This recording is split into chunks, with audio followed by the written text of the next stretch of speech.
එකයි බුදුහාමුදුරුවෝ ඉගැන්නුවේ බාලය ඇසුරු කරන්න එපා.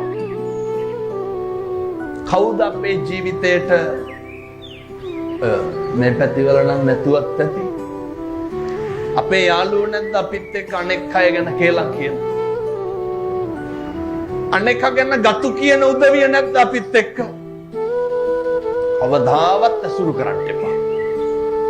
කවුරු හරි හම්බුනහම අනෙක්ගේ වැරද්දක් කියන යාළුවෙක් නැද්ද අපිට? අනෙක් විවේචනය කරන්නේ නැද්ද අපිත් එක්ක? වෙන මොනවාද කතා කරන්නේ අපි අනුන් විවේචනය නොකර? ඕකමයි කතා කරන්නේ. කවදාවත් ඒ මිනිස්සු ඇසුරු කරන්න එපා. අනුන්ගේ වැරදි අප්‍රමාණ විදිහට විවේචනය කරන උදවිය. ඇයි මම මෙහෙම දේශනා කරන්නේ? එයත් අන්ට බොහොම තප්පරයකට අඩු කාලයක් ගත වෙන්නේ ඊළඟට අපි විවේචනය කරන්න.